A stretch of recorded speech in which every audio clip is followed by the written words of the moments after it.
Welcome, everybody. Thank you for your patience. Good morning, good evening, good day, wherever you are in the world.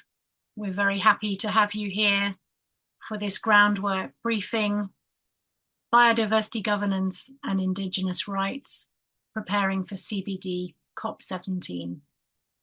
So we'll just let all the participants join today's webinar. We'll be starting in 1 minute. Thank you again for your patience. You're very welcome here at today's webinar. Good morning, good day, good evening, wherever you're calling in from around the world. We would really welcome you introducing yourselves in the chat, letting us know your organization and where you're joining from. That would be really lovely to know who's in the room and for you to also be able to connect more effectively with each other. So please do introduce yourselves in the chat. To let you know, we're recording today's session, so anybody who registered for the session who's unable to attend, and all of you will of course receive the recording of today's session. And we're very fortunate to have interpretation into multiple languages provided by Tinta. So if you want to join a language channel, under the 3 dots in your Zoom screen which say more, you will find interpretation, and then you are welcome to choose from original language, which will be a mixture of English and Spanish, or to choose the interpreted channel in Spanish, Portuguese, French, or Bahasa Indonesia. Welcome, Fanny. It's great to have you here. You're welcome, and we invite you to ask questions in the chat. We will make sure to have time with all of the panelists to be able to address your questions. And some questions you may be able to answer for each other as well, which is what we want to do with the groundwork briefings, is also to build the community of people who are sharing information and intelligence with each other. So just as we welcome the last people, it's wonderful to have so many attendees on the call today, and I'm absolutely delighted to be joined by our panelists today. So Jennifer Tauli-Kopus, Fanny Kyoru, and Helen Tugendhat. Very unfortunately, Lucy Mulenkei, who was also going to join us, she's been drawn into work in the Substa meeting for the CBD. So absolutely on topic for what we're discussing today. She's liaising with African governments, and she's very sorry not to be able to be here. But we will, Jennifer has generously offered to cover the things that Lucy was going to talk about. So panelists, you're welcome to turn your videos off for the moment, and while we just do a little bit of introduction, and then I will bring you in. So my name is Philippa Bailey. Sorry, I should have said that. I'm from the GroundWork project, and I facilitate that with Paula Alvarado. We are supported by the Climate and Land Use Alliance, CLUA, and we work in partnership with Tinta, who are providing all of the foundation of the webinar today, including the interpretation and also strategic direction of the project. And you can find more resources about the GroundWork project in the chat. We will link to the website where you can find all of the briefings and links to our other resources. So what is GroundWork? If we can just advance the slides, please. And to the next one, thank you. We are a collaboration, the project is a collaboration between the International Climate Politics Hub, which is an international diplomatic network that working in the international climate policy space, so particularly in the UNFCCC process, but also in the UN CBD process. We're a collaboration between ICPH, Seeds for Change, which is a consultancy, and Tinta. And we provide written and virtual policy briefings for Indigenous peoples, local communities, and Afro-descendant peoples organizations. And we really importantly, we do that in collaboration with leaders from those organizations.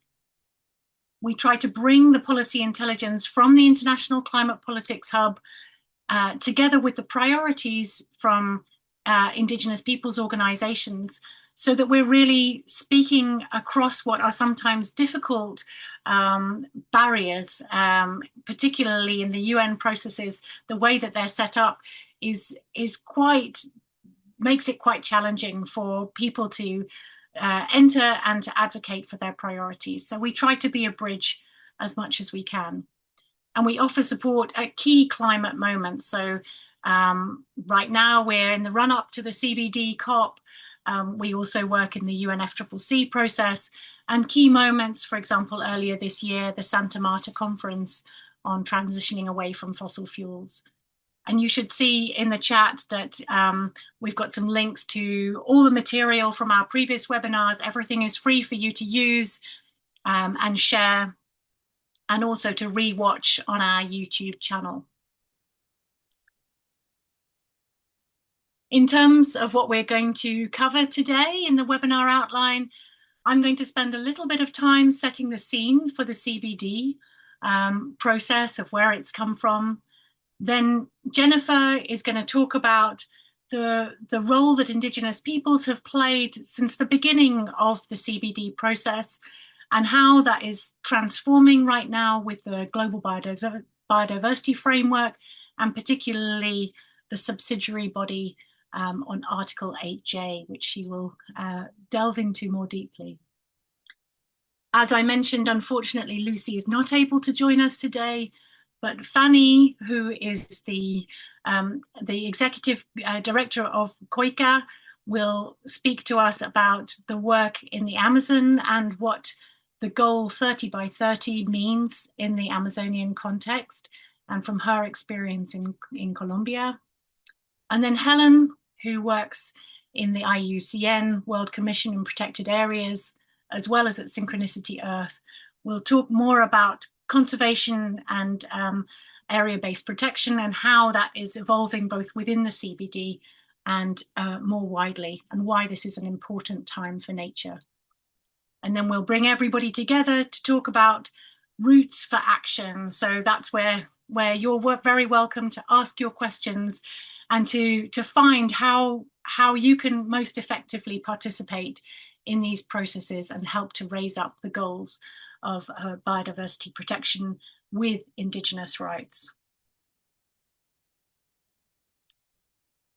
So yeah, moving on to setting the scene a little bit for the Convention on Biological Diversity. This is a very joyful picture that you might recall from COP17 in Cali in Colombia, when the subsidiary body on Article 8J came into force, or was agreed at the CBD. But we're going to step even a little bit further back into the broader context of why this is nature's moment. So nature, in a way that is hard to understand, but has often been the sort of poor cousin to the climate negotiations. So the climate negotiations have taken a huge amount of energy and both physical investment of time and resources, and much less has been given to nature. And we can argue and question why that is, but certainly the involvement of fossil fuel interests in the climate change negotiations has meant that it has become a very contentious and very difficult place. There's a sense, sorry, back one slide, please. There's a sense that right now is a real moment where people are recognizing the importance of nature, that no climate goals can be achieved without thinking about the role of nature. And Astrid Schumacher, who is the executive secretary of the UN CBD, said this is an unprecedented moment for engagement with biodiversity. Of course, as indigenous peoples have always said, this nature is our life support system, and there is no life without nature. So the question is, are other people getting that message now? And my sense of that is that governments are approaching this now with a framing around security. So not just inherently that nature is absolutely vital for our life support system, and indeed it is our responsibility to care for all the beings on the planet. They're bringing much more of a security framing that emphasizes both for national security, food security, water security, economic security, we need to look after nature. And in this slide, I'm just showing a recent document from the UK government, which links global biodiversity loss, ecosystem collapse, and national security. And one of the things that they point out is that critical ecosystems that support major global food production areas, impact global climate, water and weather cycles are the most important for UK national security. And they cite, in particular, the Amazon rainforest, the Congo rainforest, the boreal forests, the Himalayas, and Southeast Asia's coral reefs and mangroves.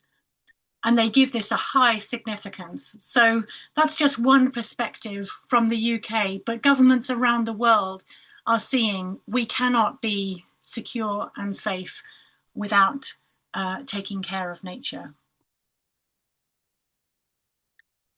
Moving now to the CBD process itself, the Convention on Biological Diversity, the CBD, was one of the 3 Rio Conventions instituted in 1992 and ratified in 1993, so more than 30 years ago. It holds a conference of the parties, a COP, every 2 years, and this year will be in Yerevan in Armenia. Only a couple of countries have never, go back to the previous slide, please. Only a couple of countries have never ratified the CBD, and that includes the United States of America. So there are both pluses and minuses. Obviously, the United States has withdrawn from the climate agreements from the UNFCCC and the Paris Agreement. The US has not been involved in the CBD. And we could argue about whether that also makes it a less contentious space. It's about half the size, the COPs are about half the size of the climate COPs.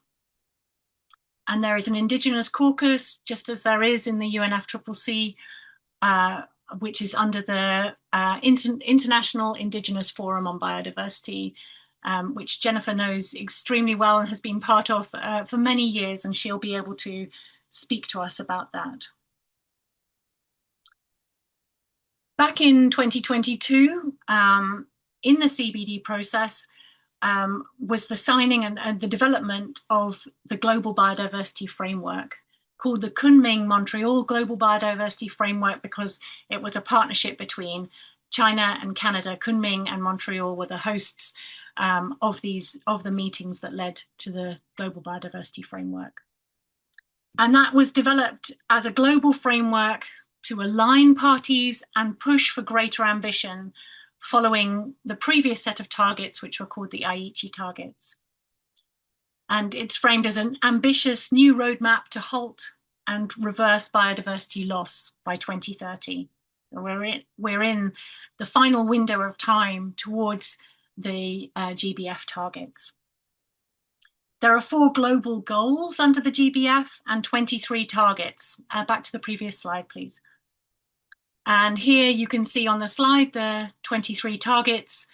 And I'm just drawing out target 3, which is 30% of land, seas, land, water, and seas protected by 2030. So that's one of the most significant goals of the KMGBF, and arguably one of the most difficult to achieve.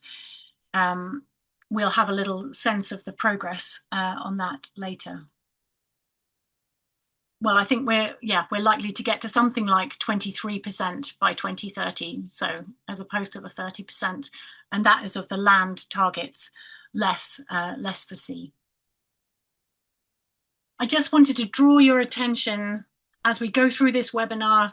I think this will be a really useful resource. It's developed by the Forest Peoples Programme. And it's a guide to the global biodiversity framework specifically for Indigenous peoples. So it highlights what is the GBF, where does justice, human rights, and Indigenous values appear in the GBF, how is the monitoring happening, the traditional knowledge indicators, some of which we'll talk about today, and it breaks it down target by target to talk about the significance of each target. So that resource is being shared in the chat. And don't worry, all of the resources that we share today will be shared with the slides. And you're also welcome to save the chat if that's useful for you. So that's my little background, but as I say, we're really overjoyed to have three very powerful female speakers today to talk to us about the GBF and the intersection with Indigenous rights and priorities. So Jennifer Tauli-Corpuz from the Kanai-Igorot people of the Philippines, who is a member of the UN Permanent Forum on Indigenous Issues, as well as the IIFB, so the International Indigenous Forum on Biodiversity. So I'd like to invite Jennifer to take the floor first. Thank you very much, Philippa. And thank you for this opportunity to talk about how Indigenous peoples are represented in the CBD, our views on the global biodiversity framework. And right now, there's the global assessment of progress. So I'll talk a little bit about that, but also how to move forward some of the important decisions at COP16. And as you said, summarizing a little bit what the priorities are for COP17. So this is a slide that is similar to the one you showed earlier, but at the Rio Earth Summit, there was very limited Indigenous participation, in particular from Brazil, from the Philippines, from Aotearoa or New Zealand, Canada, and the US. But despite this limited participation, Indigenous peoples are mentioned in the Rio Declaration and specifically mentioned in the Convention on Biological Diversity mainly through Article 8J, which talks about the role of Indigenous peoples and their knowledge systems in situ conservation, which is the main mechanism of the CBD to implement its objectives. This is unlike the UNCCD, which is also holding its COP17 a few weeks from now, and the UNFCCC, which do not specifically mention Indigenous peoples or local communities. Next slide, please. And just to look at the history of the IIFB to see how we have been engaging with the CBD. So the International Indigenous Forum on Biodiversity began as a forum. So it was a forum with speakers where Indigenous peoples were invited to present on the situation in their countries and to talk about how they are contributing to the work of the convention. So the first forum was convened during COP3 in Buenos Aires in Argentina. And since that time, the IIFB has been convening before meetings of the Conference of the Parties, meetings of some subsidiary bodies, actually right now all subsidiary bodies, as well as the working group on Article 8J. In 1997, the Indigenous peoples from the IAFB who were participating in the COP suggested that an ad hoc open-ended technical expert group be established to follow up on implementation of Article 8J and related provisions.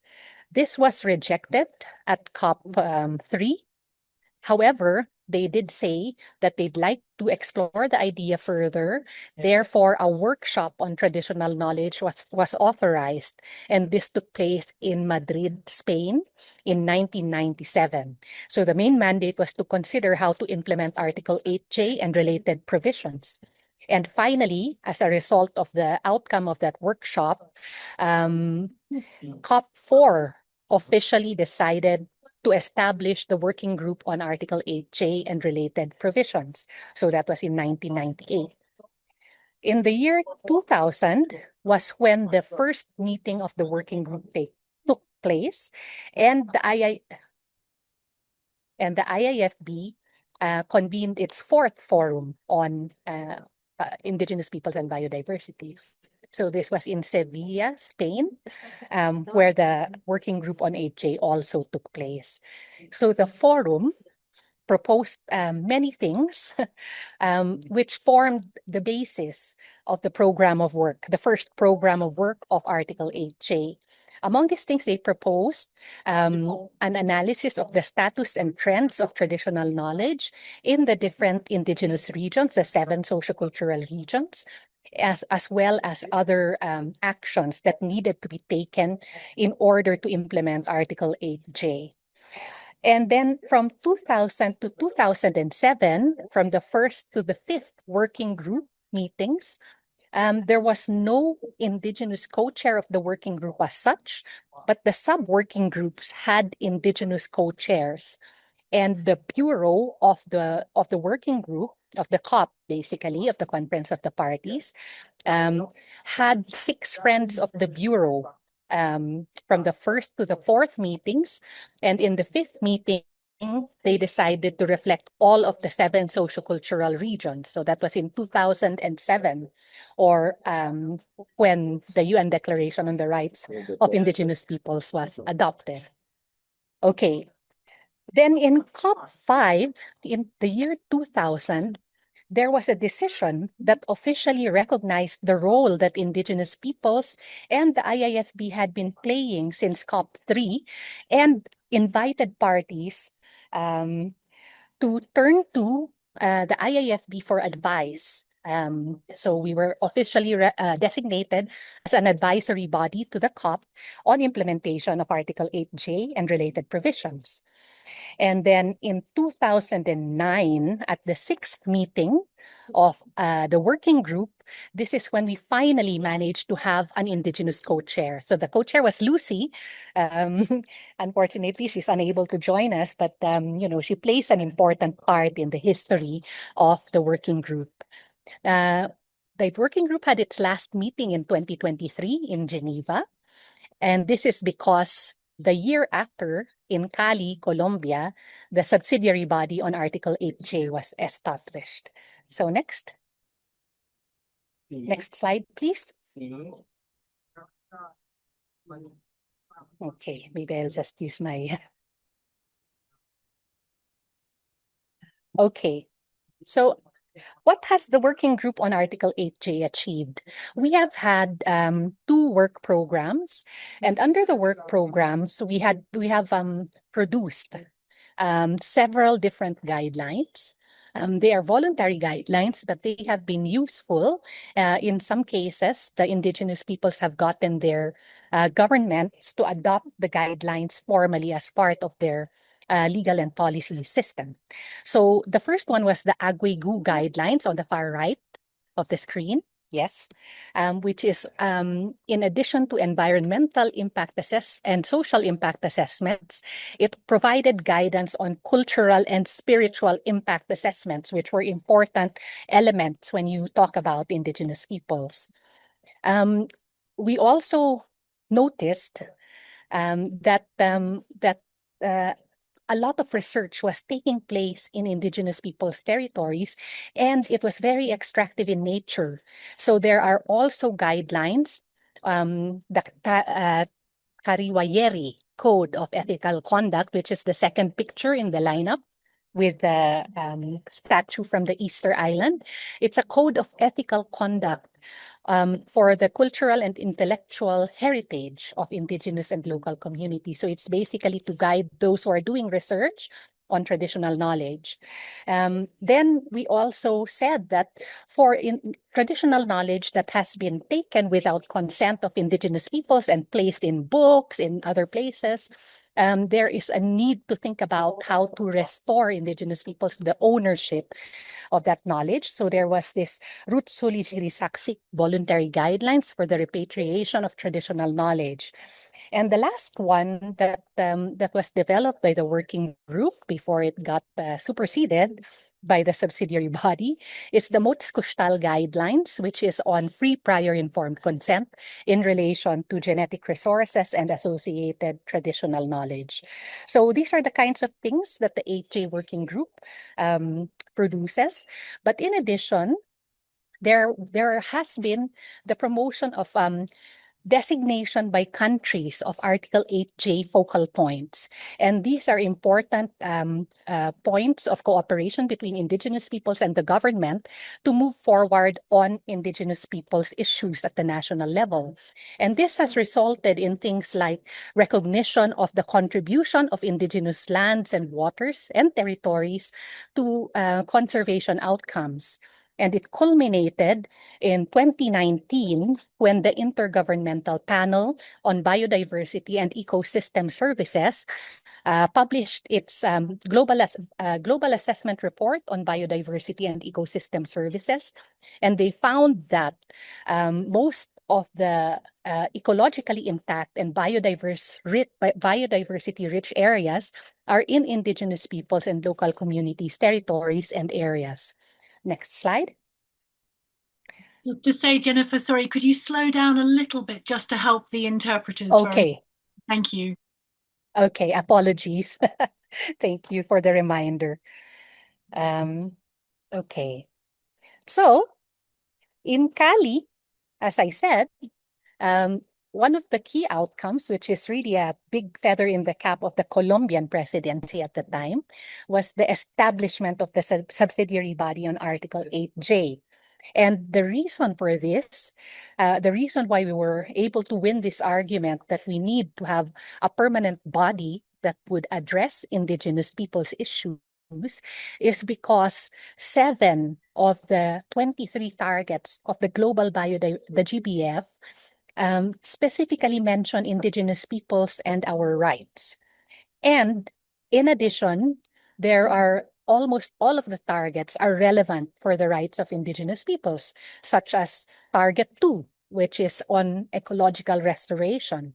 So because of that argument, we said that a working group is no longer sufficient because the working group usually has a limited lifespan, but it is evident from the GBF targets that Indigenous peoples have a continuing role to play in achieving the goals, targets, and objectives of the convention. So that is the picture with happy faces of those who were deeply involved in the negotiations to establish the subsidiary body. Next. However, the methods of work or the modus operandi of the subsidiary body were not adopted. And this is not unusual. For example, the CBD itself was established in 1992, and its first COP was mainly to develop the methods of work. Similarly, the subsidiary body on implementation was also established. And then the first meeting of the SBI was to develop its modus operandi. So at least in the decision, it's clear that the SB8J is in fulfillment of the need to create institutional arrangements for the full and effective participation of Indigenous peoples and local communities in the work of the CBD. And the mandate was already established in the decision, which is to provide advice to the COP, to other subsidiary bodies, and subject to their request, the COP MOPs of the Cartagena and Nagoya protocols. So that is the overall mandate. Next slide.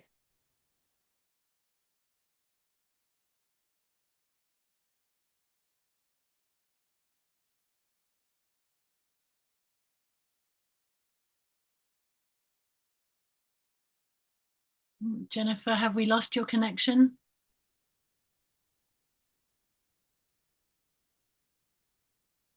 Oh, I think we have just lost Jennifer's connection. I know she is calling in from Nairobi, from I'm where so sorry about that.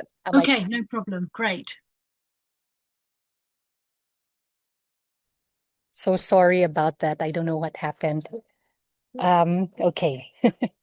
So, given that there is no modus operandi yet, the question was, how would the first meeting of the subsidiary body work? And fortunately, we had 12 meetings of the working group to build on. And so the first meeting used the established practices of the working group. So the COP Bureau would serve as the Bureau of SPHJ. The meeting would be chaired by the COP16 president, alongside an Indigenous Peoples and Local Communities co-chair. The Bureau would designate the rapporteur, of course, and the IAFB was expected to designate 7 Indigenous members of the Bureau, 1 from each of the 7 sociocultural regions. And then, of course, one of the members, the co-chair of the meeting has to be one of the members of the Friends of the Bureau. Next slide. And of course, as you know, we had the first meeting in Panama. Next. And the agenda is as follows. Because financing was recognized as a very important issue, and the issue of direct access to finance had been steadily gaining momentum in the years before, the in-depth dialogue was on strategies for mobilizing resources to ensure the availability and access to financial resources and funding. Okay, so this is one of the tasks under the program of work on Article 8J. Item 4 during the meeting was the modus operandi. So now there is a text that has been negotiated. It is bracketed. There are some significant brackets, but we're working to resolve those brackets. In fact, here in Nairobi, in a couple of weeks' time, there will be an informal dialogue on the modus operandi to find a way forward so that we can resolve some of the brackets and adopt it at COP17. Then we also had the implementation of the program of work on Article 8J, in particular the guidelines on indigenous and traditional territories, as well as the guidelines for spatial planning for how to include indigenous peoples' life plans and development plans. There is also a process to review and update the voluntary glossary of key terms, because the GBF introduced many new terms, including the human rights-based approach, indigenous and traditional territories, and so forth. And of course, many of you will be aware that there is a demand to clarify whether there are differences or they are the same between the terms indigenous peoples and local communities.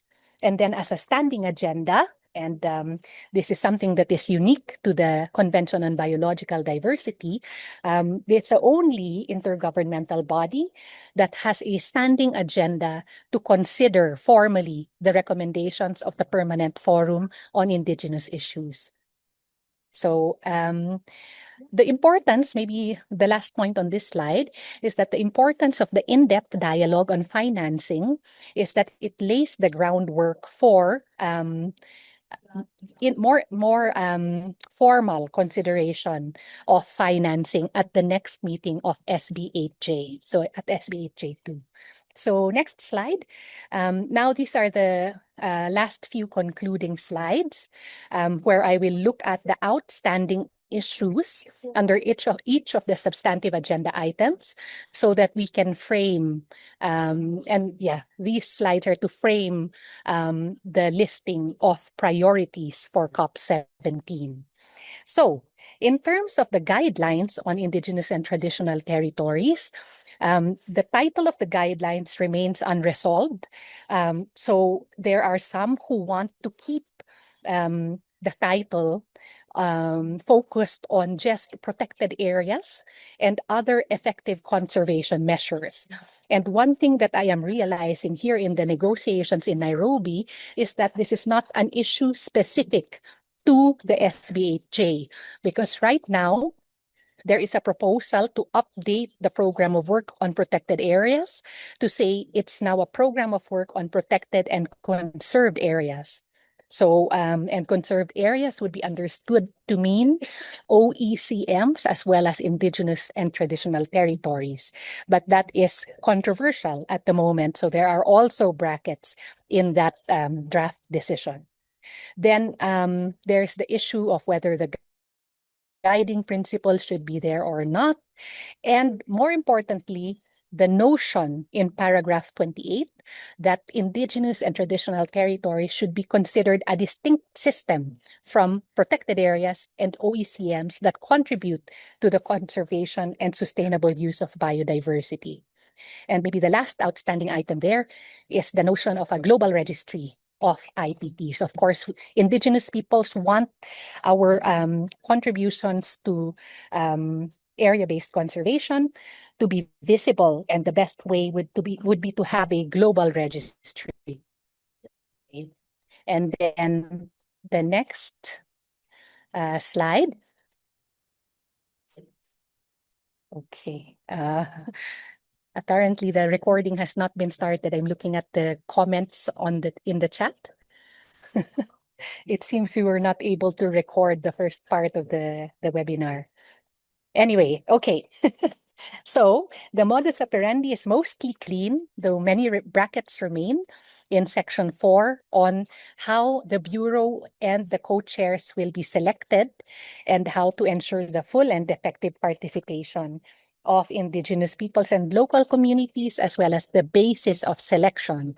So in particular, would it be, for example, the 5 UN regions, or would it be the 7 sociocultural regions, which indigenous peoples are using in many different spaces? The next slide, please.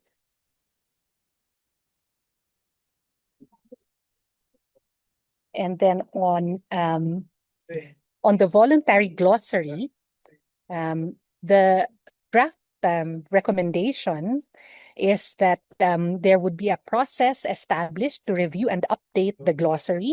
So the glossary as such will not be updated by COP17. It would just be the roadmap, so to speak, that would be adopted. And the process would be started after COP17. So potentially through an expert group, then the decision going to the second meeting of SBHJ, and then for adoption, hopefully by COP18. Okay, then the next slide.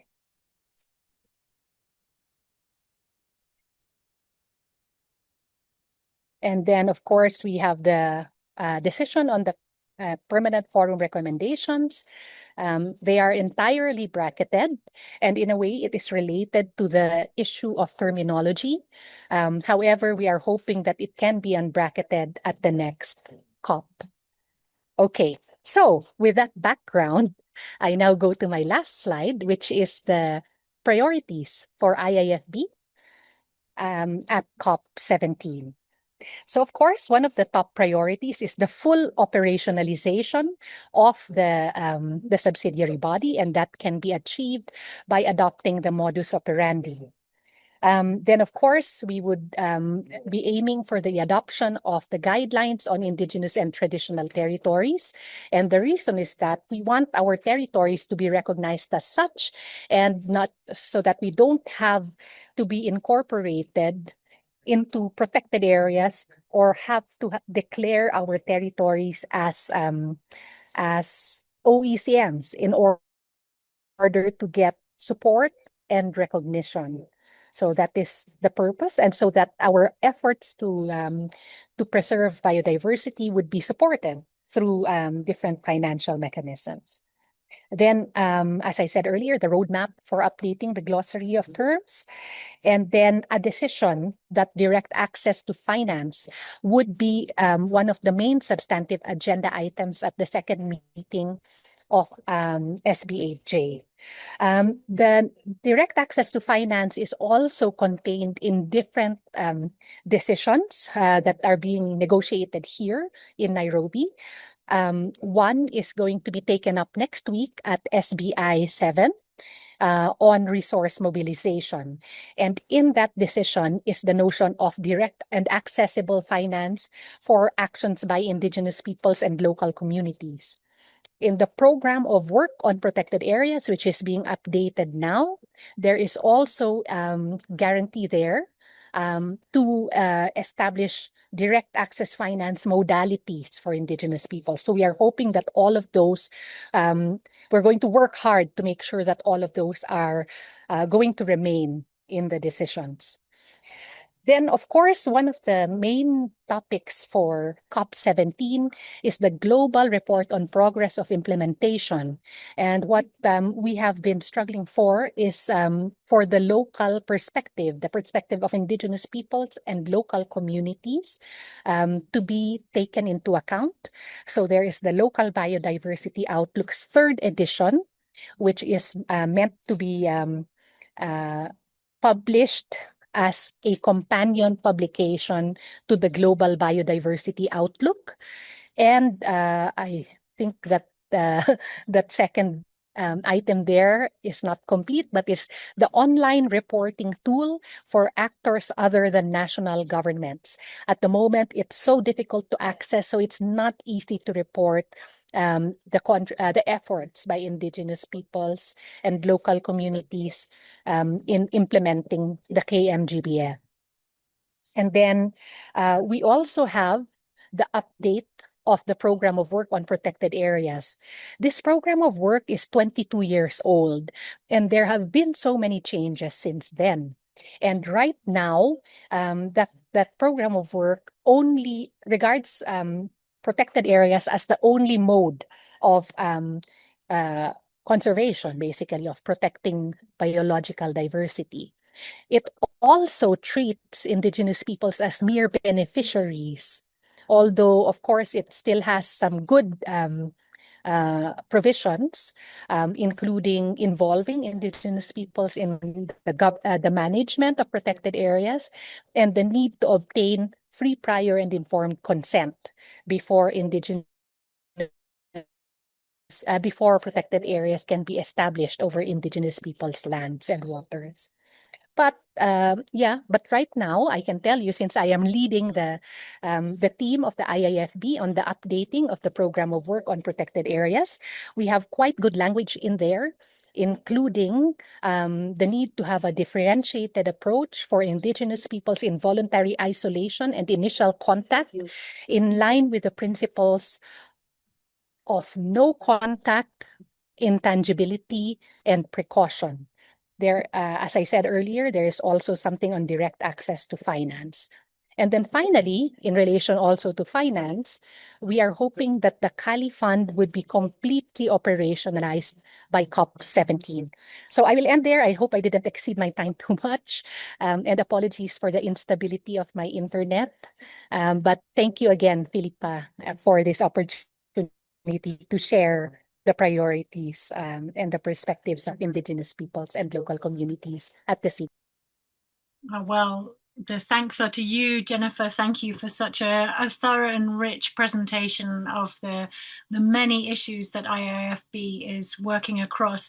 I just wanted to ask one follow-up question coming from the chat is how can Indigenous peoples and representative institutions participate in the IIFB forum? Step by step, how do you put a proposal forward to become a member organization of IIFB or communicate more directly with the CBD Secretariat? Yes, well, the IIFB is an open forum, so it's always been open to all Indigenous organizations that are interested in CBD issues. So at the moment, we have some representative institutions, such as the Sami Council. Sometimes the members of the Sami Parliament attend. The Inuit Circumpolar Council is part of the IIFB. The Assembly of First Nations is also an active part. And Koika, Fanny is here. here. So COICA is around, as well as many other representative institutions and organizations of Indigenous peoples. So I can post in the chat the website, which has I think a contact link, and then also the email that can be used to ask to be included in the mailing lists and in the group chats of IAFP, so that you can be updated in what we're doing. Thank you. Yeah, thank you so much. And I'm sure we'll come back with further questions. I can see some really detailed questions in the chat as well. But I want to move on so that we give Fanny and then Helen time to present as well.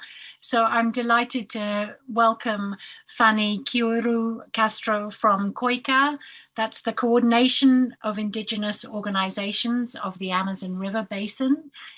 Fanny is also joining us from Nairobi, and she, as well as being the executive director of COICA, Fanny is also the coordinator of Amazonia for Life, which I think she will tell us about in the connection between these global goals and what actually happens in critical forest basins like in the Amazon.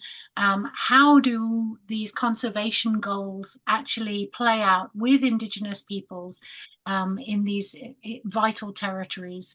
So I will hand over to Fanny. Thank you. Welcome. Thank you very much, Felipa. Thank you, everyone. And I'd like to welcome and thank Jen because she's been a master in this whole process. She's really dedicated to the topic. She has all the steps in her mind. So, Jen, thank you so much for walking us through so that we could see how the CBD has moved forward. I'd like to start by like a general overview. I think that Jen also has mentioned it, but I think that it's really important um, for like having the first meeting of the SBAJ during COP. I think that it will be really important for us, for all the indigenous peoples. So we need to advocate for our rights, and especially for the implementation of the GBF. This process at an international level, we've seen the indigenous people taking part in this. I think that they have been there, but it has not been done fully and effective. At least from the Amazon basin, from COICA, we're always keeping an eye on this, and we're always looking out for being able to fulfill and use our rights. For example, if we're talking about FPIC, we are really keeping an eye on people being fully informed.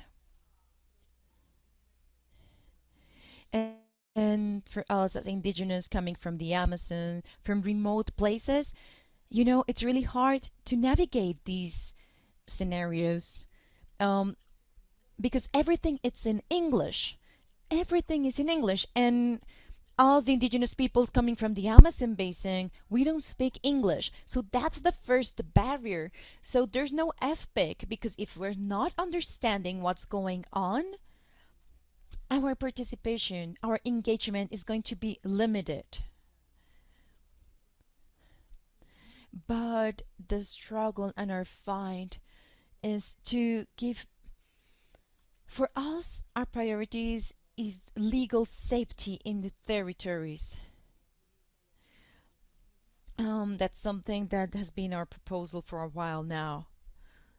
Legal security for everyone in all their territories. Also inclusion of that ancestral knowledge is included.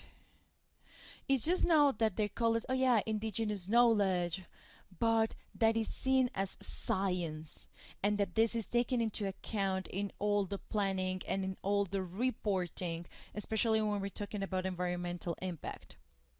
We also fight for previous informed consent. Depending on the country, this concept has different names.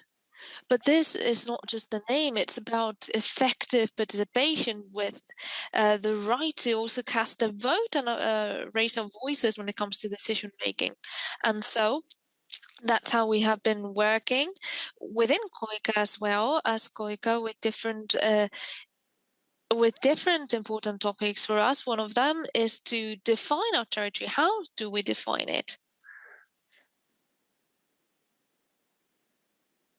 So here you would see the FIIB with the support also of Training Facility and WWF. We get together as representatives from the Amazon Basin to discuss what an indigenous territory is, and that follows up on the work that COICA has been carrying out. In Panama, COICA really pushed for the inclusion of the indigenous territory on the goal, number 3 goal.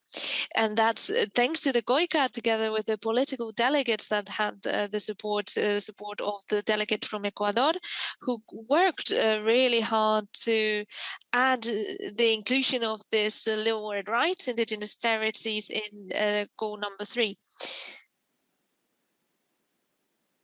For our brothers and sisters, we have to explain that negotiations often have to do a lot with words. Sometimes when we don't have an agreement, we leave these brackets, right? Such as the piazzas and such as the people in voluntary isolation. They could add or refuse a word. And so we are being informed that this word had been removed with the principle of caution. So with that, we had an immediate reaction. We created a new paragraph. Jean proposed it and Colombia approved it, because this is all about the parties. And if the parties do not support our proposals, so if our proposals do not get the support of the different state parties, that leads to nothing. So that's why we need to lobby the states, the representatives, the negotiators. And especially for Latin America, we always need to take into account the good relationship with the RULAC, who are the official delegates for the states for these negotiations. So we must keep this relationship on good terms. So, as I was saying, if we do not have the support, we will not get our wording in the final documents. So we need to have this internal relationship. And thanks to the different organizations being on good terms with their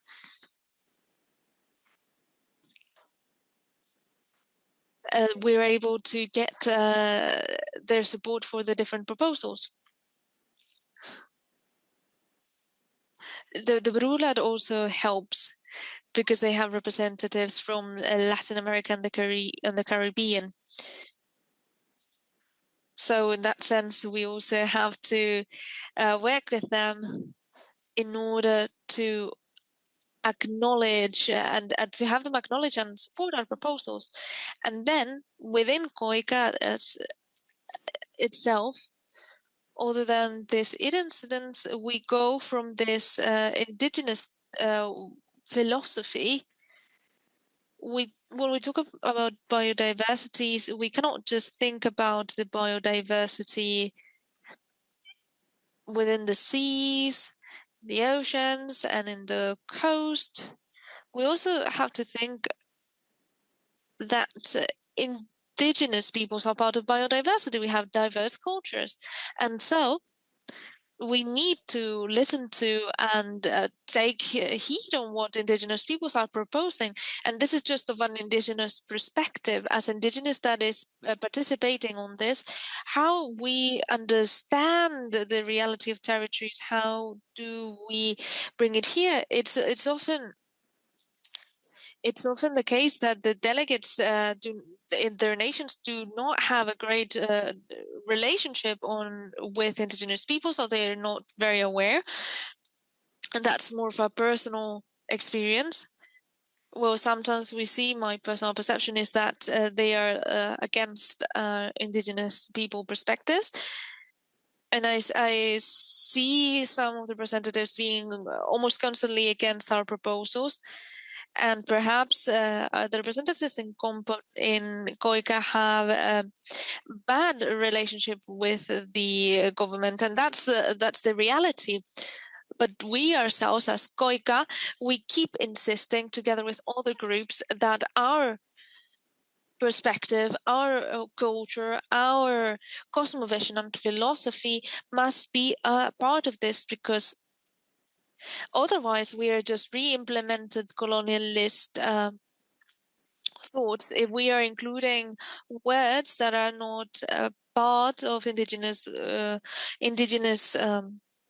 perspectives. And I do understand that there's such a thing as a UN language, but we also need to acknowledge that indigenous peoples have their own way of thinking. And COICA is always pushing for indigenous peoples to be taken into account from their essence, from their spirituality, their culture, from their own cosmovision. And so together with the FIIB, we try to build on what is indigenous territory. We have the definition that I will read,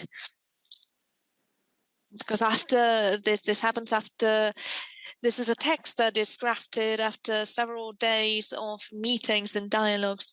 And this is the essence of what we understand indigenous territories to be. We do believe that this takes into account the perspective of indigenous peoples, because indigenous peoples have a link to their territory. The role of women, the role of culture, language, youth, all of this we must take into account. And so, as you can see on screen, we consider it indigenous and traditional territories to be land and space that are alive, whether they be terrestrial or marine, with an ancestral character, with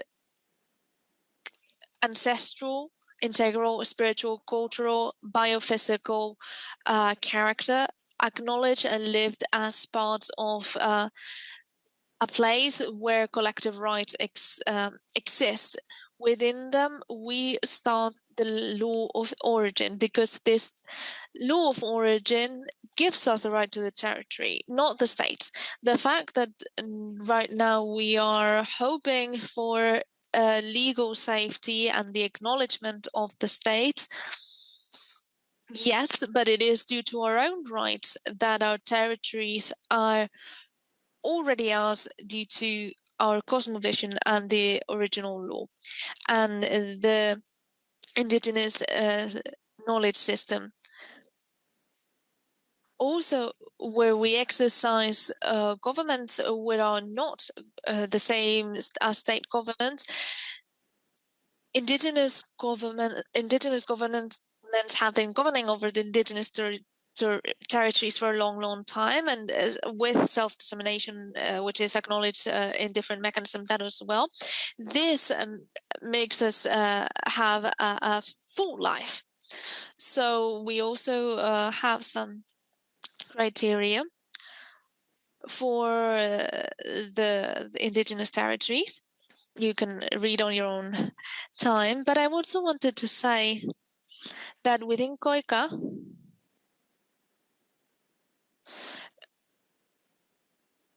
we also work on direct financing for indigenous peoples, for indigenous territories, and we are creating our own financing mechanism COICA has Amazonia para la Vida, Amazon for Life, a fund, so that resources may reach the communities and their territories directly, and so that they are able to strengthen us directly. And they can acknowledge the work that we carry out as Indigenous people in the territories. Another conservation mechanism that we have is the 30 by 30 mechanism that hopes to protect 30% of coastal, marine and terrestrial areas from here to 2030.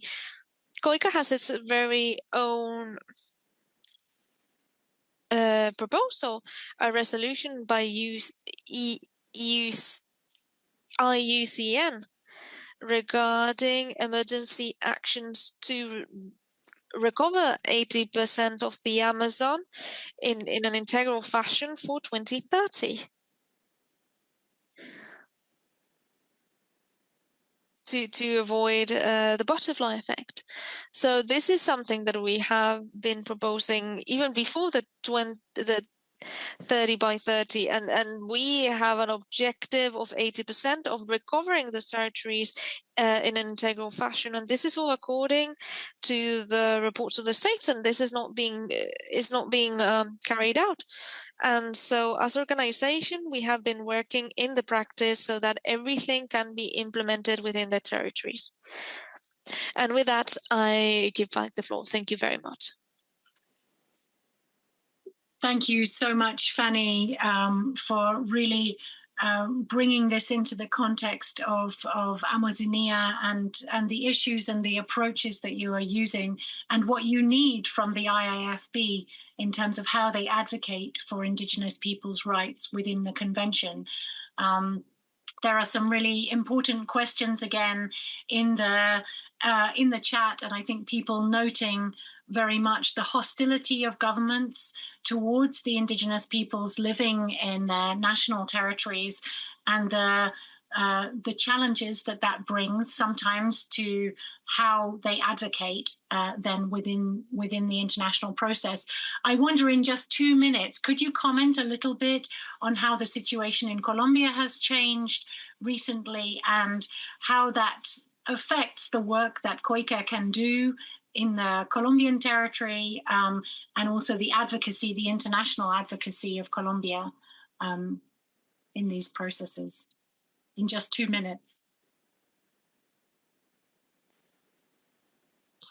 Okay, so COICA has a regional outlook because every country or organization has their work cut out for them. What COICA does is to recover that regional work, and we go to the transnational. We understand the territory to be indigenous territory coming from original law, and we do not understand it as protected territory. And of course, Colombia used to be a leader, a promoter when it comes to conservation and biodiversity. We had COP17 with Colombia as a host, with lots of expectation on it, with the Cali Fund.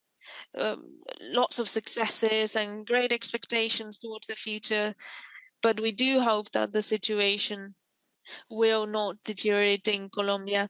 The global geopolitics are harshly changing. These are not priority topics for many governments, and within this scenario, Indigenous peoples must work together and stay in the territories with taking into account all our traditional knowledge together with our spirituality. Without that, we're lost. Yeah, thank you so much. Very powerful words there. I would like to move, as time is limited, to Helen. I'd like to move to Helen. Thank you so much, Fanny. Sorry if that didn't come through. I'd like to move to Helen Tugendhat. She is, as well as the co-director of Synchronicity Earth, which many of you may know.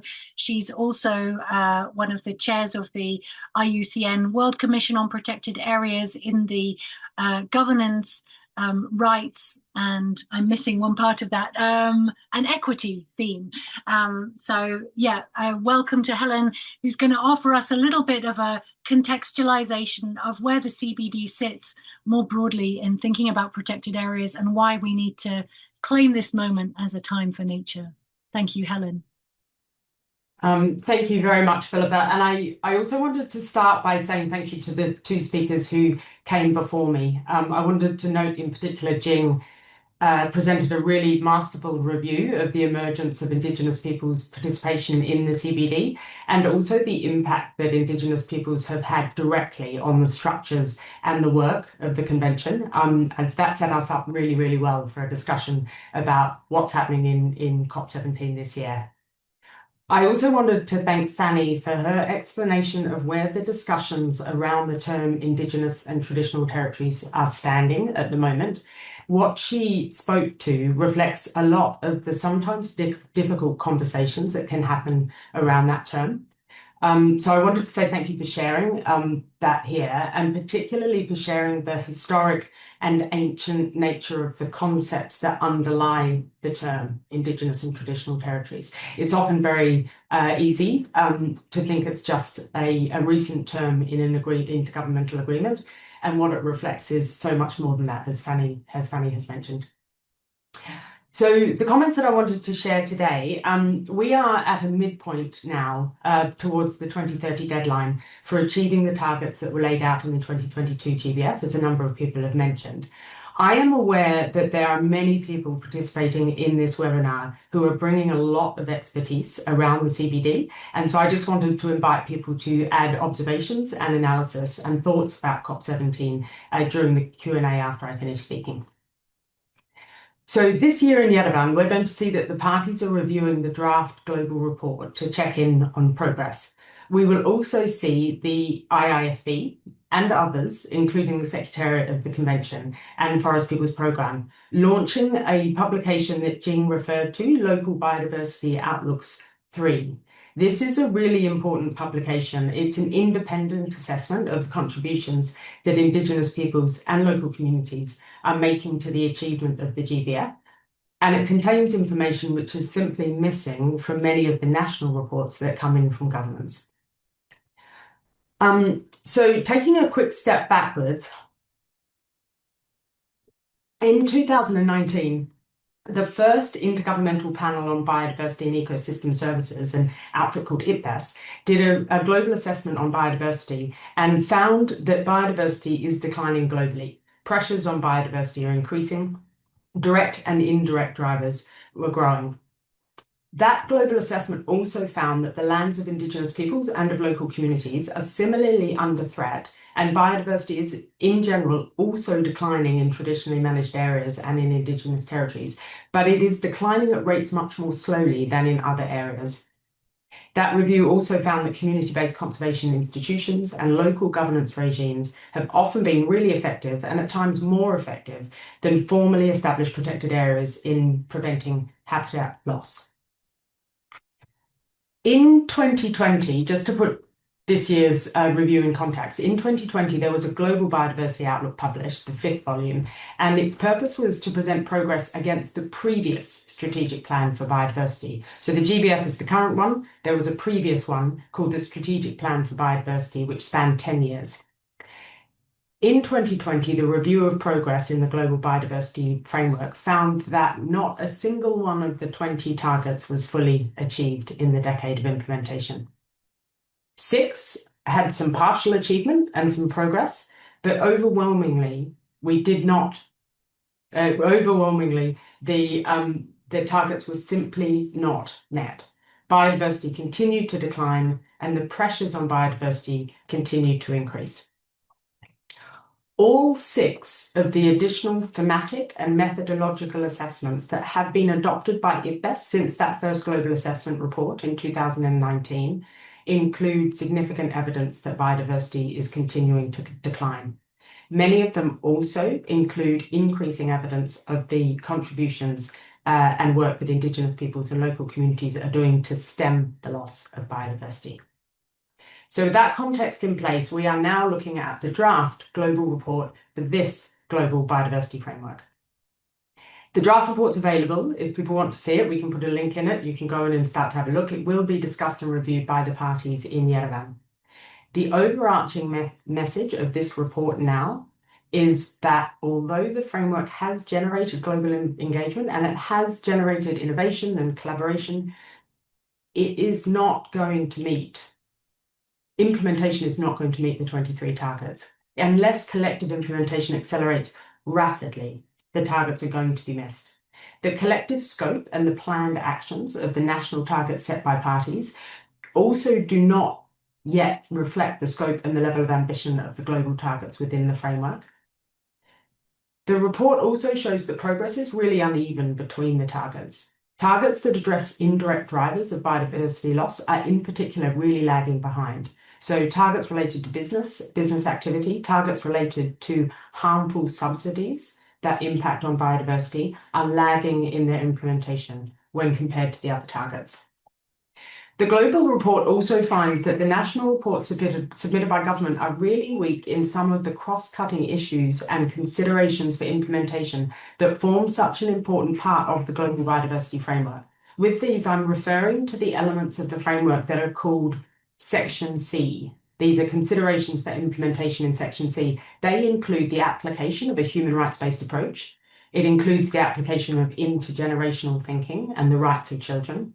And it also includes acknowledgement of the roles and contributions of Indigenous peoples. These considerations are supposed to apply to the implementation of the entire framework, and yet national reports are not addressing how those cross-cutting issues are being put into place at the national level.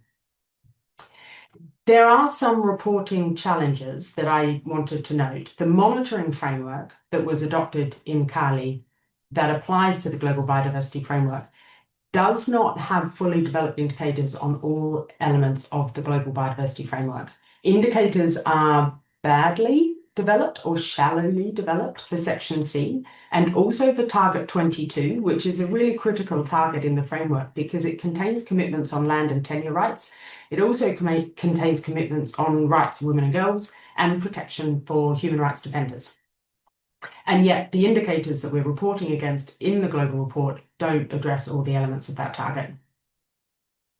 On a slightly more positive note, one difference in the global biodiversity framework when compared with the earlier plans and targets that I've referred to is the recognition in the global biodiversity framework of the contributions of Indigenous and traditional territories to the realisation of Target 3.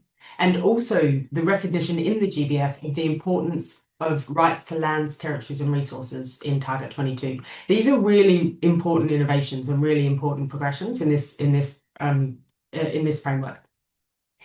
This new recognition of Indigenous lands and territories opens an avenue for action that can support the area-based targets generally. So these are the not only the conservation target in Target 3, also the restoration target in Target 2 and the spatial planning target in Target 1. Though 1, 2, 3 taken together are the area-based targets, the land and sea targets. Here again, we brush up against some issues with the monitoring framework. Sorry to the interpreters, I'm talking a little fast, I'll try and slow. Here again, we brush up against some issues with the monitoring framework. Target 3 in its full includes many elements that extend well beyond the extent of protected and conserved areas. That is the main so-called headline indicator, and it's the indicator that we all know, 30% by 2030. But there are many elements within the target that are not fully captured in the indicators. Some of these elements, state parties are reporting on anyway. These are indicators on things like management effectiveness and efforts to expand protected area systems. But there are other elements that are going unreported. One of these is protection for areas important for ecosystem services. Another one is reporting on recognition and respect for the rights of Indigenous peoples and local communities, including over their traditional territories. That commitment is not covered by an indicator. So we're simply not measuring some of the most important aspects of the target. Target reporting does not require disaggregation for Indigenous and traditional territories. Parties could choose to report on these areas, but right now that's not happening.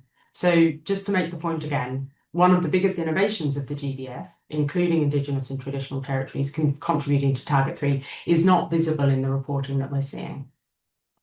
And when we look at the trajectory just for the headline indicator, so that's the extent of protected and conserved areas, we also see a result that's well below what we need. Philippa mentioned the number at the beginning of the webinar. The current trajectory is for 23%. The commission that I sit in, I should say I'm not a chair, I'm a vice chair, which is important to some. The commission that I sit in is the World Commission on Protected Areas, and the commission is very committed to supporting work at the national level to ensure there is support for Indigenous peoples and for local communities to sustain or advance conservation in their territories. We also recognise that the ongoing work of the subsidiary body on 8J, already described in detail by Jing, should, when it comes through and is adopted, allow us to connect the dots and report important local and national level work into global accounting. For that, we will need the adoption of some of the outputs of the subsidiary body of 8J. So we need this reporting process in Yerevan, this touch point as we get to halfway through, to be a prompt to advance and to support work on the ground.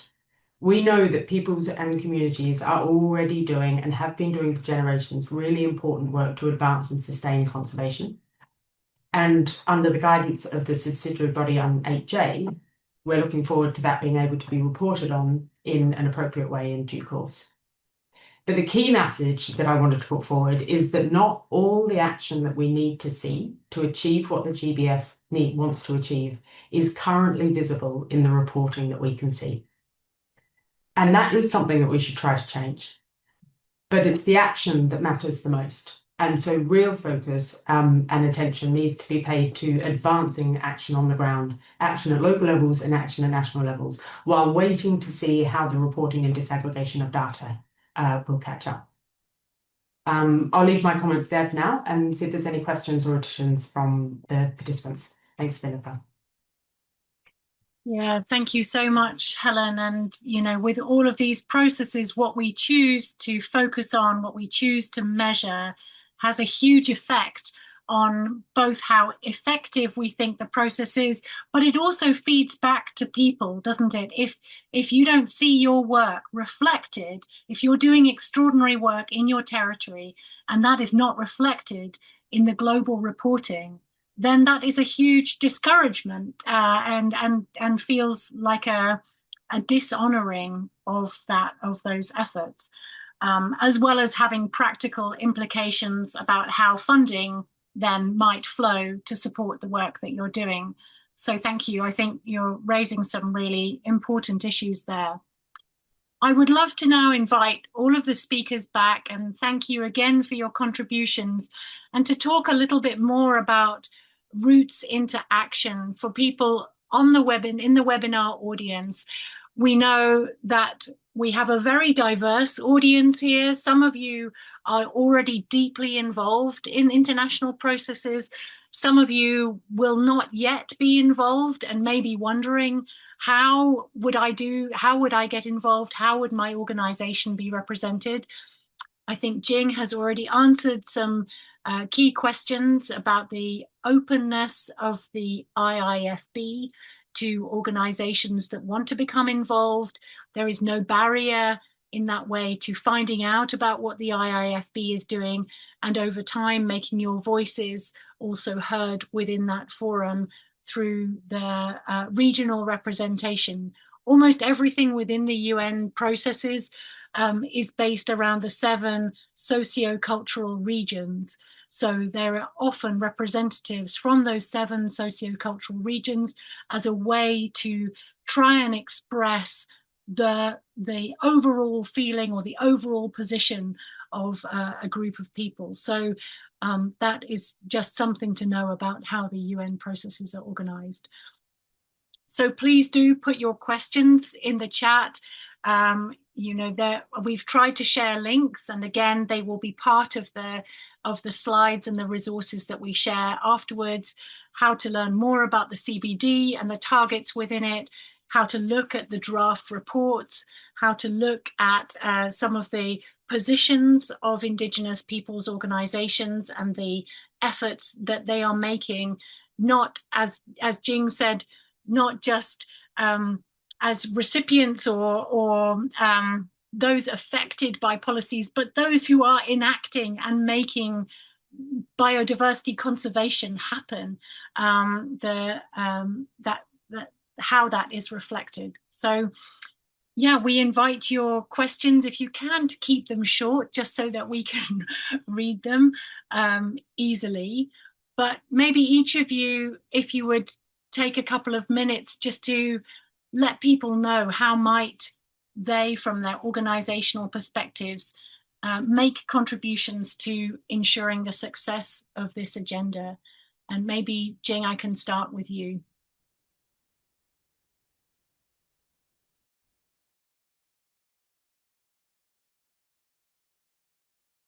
Just to say you're muted right now. So.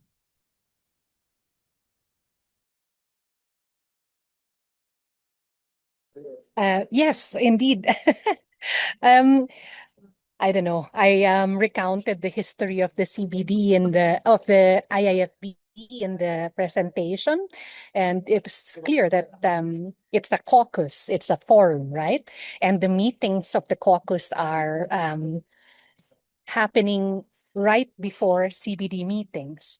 So it's not an organization as such. It is a forum of all those Indigenous peoples and local communities attending the different CBD meetings. And I would say that, of course, in order to participate, you have to be accredited by the CBD, right? And accreditation is open. It's quite easy compared to other bodies. And it's just a matter of sending your application. I can also put that in the chat. But in general, there is a preparatory meeting of the IAFB 1 day before subsidiary body meetings and for 2 days before COP, because there are more agenda items during the COP. It is much the same as UNFCCC and so forth. And as I said, it's open. The room is published in the boards. The CBD meetings are published in the CBD website, and it's open, and we welcome all Indigenous peoples and local community voices. And we welcome all inputs. We are always on the lookout for Indigenous peoples that we can work with, especially at the national level in implementation issues and so forth. So yeah, so please do reach out and engage with the IIFB, because we could always use with more Indigenous engagement and participation in sharpening some of the proposals that we are making in the different CBD meetings. Thank you. Yeah, thank you so much, Jing. And that's a very important point that you mentioned about registering your organization with the CBD. Once you're an accredited organization, then you can participate in the forum. So we'll share that link as well. I'm not sure if Fanny is still on the call. Fanny, whether you want to offer anything more from the territorial perspective from the Amazon Basin. Sorry, I can't see right now. Okay, well, let's move to Helen. And I think there are some questions in the chat also, Helen. I have to scroll back up now. About governance for OECMs and community managed areas to help to achieve something close to the 30 by 30 target. It's a question from Dipanjan. Yeah, this is a really, really good question, and it relates to something which is pretty central to the 30 by 30 target, which is it's not a target that can be met by national government action alone. It needs to be and incorporate and include the actions of many other groups. In particular, that means Indigenous peoples and local communities with traditionally managed areas. It also includes other privately protected areas or areas that may be co-managed or governed in different ways. So the reporting against the target allows reporting of areas that are governed in a number of ways. There are 4 different governance categories. One of the governance categories is governed by Indigenous peoples and local communities. There are others privately governed, shared governed, governed by governments. So it is really, really important that that is part of what's being reported. How that happens is often defined at a national level. And this is one of the points that I wanted to make around the question of how can we get involved or contribute or support this work. The CBD is an intergovernmental agreement, and there is always an opportunity to try and influence that agreement by working in global policy. And IIFB is a very good example of how you could do that effectively. Actually reaching the targets relies on a lot of work, which is a long way away from the CBD meetings. And so I just wanted to highlight that one of the many ways you can support the achievement of the GBF is simply by doing local and national level work on whether it be conservation, whether it be restoration, whether it be addressing the drivers that are causing increasing levels of biodiversity decline. So that's one point. Working on these issues does not need to require attending or working in the CBD space. Most of the work happens elsewhere. If you are looking at working at, or if you are interested in starting to work at the sort of global or regional policy level, one avenue is IUCN, the International Union for the Conservation of Nature. Organizations and Indigenous peoples can join as members, governments can join as members. IUCN membership fees are quite expensive, so I should say that up front, and they're levied at the organization or the people applying to join. You can also join as an individual any one of the expert commissions that IUCN draws together, and that has no cost. So you can join as an individual free you can apply to join, and then each commission has different processes to go through. The World Commission on Protected Areas is the one that I'm part of. There's also another commission on economic, educational and social policy, the commission called CEASP. And CEASP is a commission that has historically worked very closely with Indigenous peoples and communities on conservation social policy. So that's another commission that could be of real interest, just in terms of starting to build a network into looking at global policy, if that's the avenue that you choose. Thanks. Yeah, thank you so much. And that's a really important doorway that you've opened for people there. I want to respect the time and the time of our audience and of the speakers. I want to say thank you so much to our amazing speakers, to Jennifer Towley-Corpuz, to Helen Tugendhat, to Fanny Cuiro Castro. Apologies again from Lucy Willinkay. I want to say thank you to the team at Tinta and to the interpreters behind the scenes working to make this accessible across multiple languages. We would really appreciate your feedback on the webinar. You will see the link being shared in the chat. It takes 2 minutes just to give us your thoughts, and that really helps us to shape the subsequent offerings that we make. Our next webinar will be in September. It will be on the theme of AI, artificial intelligence, and data sovereignty, emerging technologies and Indigenous governance. And that will be on the 10th of September this year. So thank you again. We look forward to seeing you at another GroundWork webinar. Thanks again. Bye-bye.